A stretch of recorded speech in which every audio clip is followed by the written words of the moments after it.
Yeah. Did you say you burned down a building? Who, me? Yeah. Yeah. Yeah. My name is Robert Borelli, and this is my story.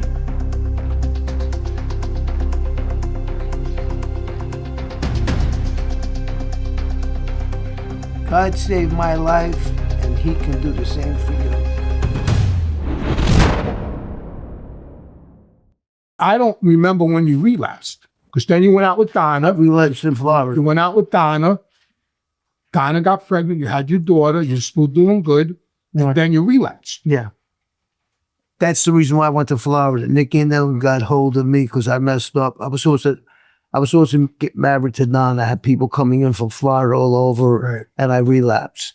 And they called off everything. So they had to call off everybody, say, don't come in. The wedding's not going to be done. They're not going to have a wedding and all that. And then Nicky and them got in touch with somebody. I think it was Frankie. I think it was him that they gave him money to get me on a plane. Okay. And in a nice way told me, because I was embarrassing everybody. Everybody. You, everybody. I was surprised. Because I was strung out. But I was really strong. I was really in bad shape. And then when Nicky brought me back and got me, I was doing good in Florida. Then when he brought me back into that lifestyle, I was doing both, working and doing that. And then I met a girl in rehab in one of the meetings, and we went to have a nice dinner. And before you know, she wanted to get high, and I got high with her, and I relapsed all over again. Then I went back to 36 years. And in the interim, you got back into life. You burnt down that building. You did a couple of bad things. And I did it. Yeah, no, I did. I did what I was supposed to do. That era between 88 and the time I went to jail in 96, I personally made the most money on my own that I ever made. Yeah. You didn't give me any. Yeah. Did you say you burned down a building? Who, me? Yeah. Yeah. Yeah. In Florida, I burnt down a warehouse. It was a job I was supposed to do. It was an insurance job. What? No. It was a job. It was Stan. His cousin ratted on his son. Right. And I was retaliation. Right? The retaliation. But that's what he did. Whatever we were told to do, we did. We just did things. One thing that just to give you, when I started going around, that your father really didn't give me instruction. He was always for you. But when I started going around with Nicky would meant to me. I would be driving Nicky around. I would be with Nicky. We would have long conversations, walking around the block and stuff like that. Him schooling me in this lifestyle. And one of the things he told me from the beginning, he says, one thing you need to know. Actually, he told me two things. One was, whenever I ask you to do something, you just do it. You don't ask why. You just do it. I said, okay, no problem with that.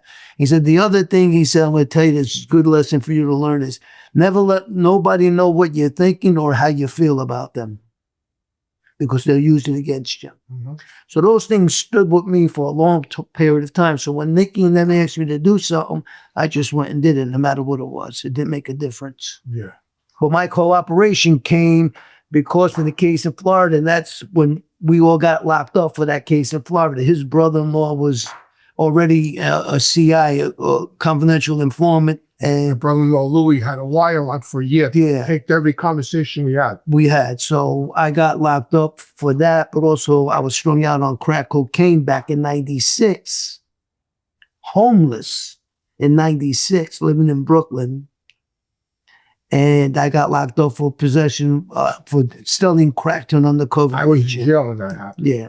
So I got that. And then the federal case, and then finally warrant officers came, found out where I was when I passed out in the streets, and took me to Rikers Island.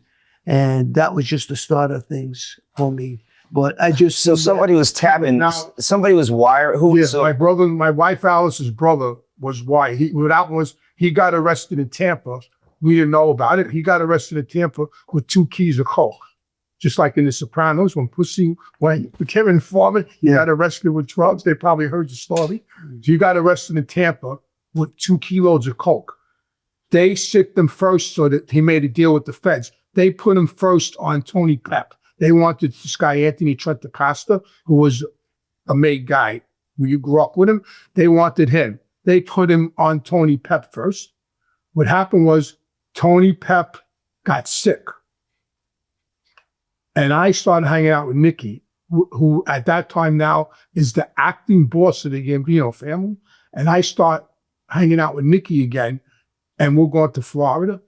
Now they know I'm hanging out with Nikki. The feds tell him, we want your brother-in-law and we want Nikki. And then they put him on us. And that's when Nikki made me go bring him back into the fold. And now Louis's got a wire on. They're running around with Louis. We're doing things now down there. And a year now, I get arrested for bookmaking in Queens. I get arrested on a state case for a big bookmaking case. Book sports betting. It's legal now. I got an app on my phone.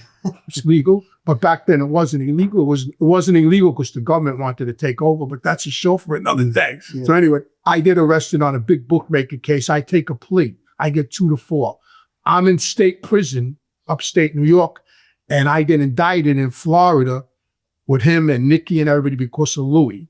I get indicted to Florida. They bring me back to Florida. The marshals come and get me. Now I'm in MCC in Miami, locked up, and he's on Rikers Island. And he's calling my mother up, telling my mother, I got nothing, I got no sneakers, I got no money. And my mother's telling me, Robert's on Rikers Island, nobody's visiting him, he wants to know what's going on, he has no money, no sneakers. I think no attorney. And my mother sent me $60. I think she told me, and a pair of sneakers. I made my mother, I said, send him money and send him a pair of sneakers. So my mother sends him money and sends him sneakers because he's my friend still, even though he's cracked up, he's still my friend. He's on my case. I never in a million years thought he was going to cooperate.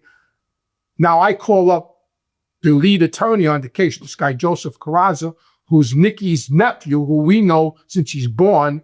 And I call him up and tell him, listen, Robert's on Rikers Island. He has nothing. Somebody needs to go up there and see him and let him know what's going on. He comes around and tells me, I'm not his lawyer. I say, what does that mean you're not his lawyer? We're friends. You know this guy all your life. What does that mean you're not his lawyer? Now I get upset with the lawyer. I go, what do you mean he's not your lawyer? So P.S., they got him on the burn. Now we're fighting the case. All of a sudden, I'm in my cell one night and there's a vet. That me and this guy, Ralphie the Fly, who was our co-defendant, is on above me in another cell. And we used to talk through the vet at night and stand up on the toilet bowl and we would talk through the vet. And I'm in my cell and I hear him calling me, today. And I hear him calling me and I get up and I go up to the vet and he says, Robert went bad. Robert went bad. And I said, what? He said, Robert went bad. And I said, we're finished, right? And I didn't get mad at him. I was mad at them for not helping him. I mean, I became mad at him later on, but at that point in time, I was upset with them. Now we have attorney visits. Now he's cooperating. Now we're finished between the tapes and him cooperating. We're done. We have an attorney visit, and on the visit, it's me, Nikki, Lenny, we're all in the attorney room with the lawyers, with Jerry Shangel, all big mob attorneys. And I go in the visit and I tell them, are you happy now? Are you happy that this guy cooperated? Is everybody happy now that nobody wanted to help this guy? That he's on Rikers Island? My mother had to send the guy sneakers. Is everybody happy now that he's cooperating? And that was out, and then that was it. So Roberts, wait a minute. So you I guess it seems like you felt like when you cooperated, you were stuck, stranded, nobody was helping you. And then it sounds like you weren't the first. Somebody was already being tapped, was already cooperating, was walking around with a wire, and you guys up. See, all that, yes. If I wanted to justify it, but the point is this here. This is the point in that life. No matter what was going on, what was happening, you did your time, you faced the consequences, you didn't give nobody up. So I don't use any of that. That's why I don't even talk about it. But if you want to talk about it, I had an attorney that nobody paid. I stood in Rikers Island for 4 months, every probably 2-3 times a month, going to court, waking up at 4 o'clock in the morning, staying in the bullpens until 12 midnight. Yeah. Because my lawyer was never going to court and they would just leave you in the bullpen. That happened continuously. So that was getting the best of me. And then I just felt this way.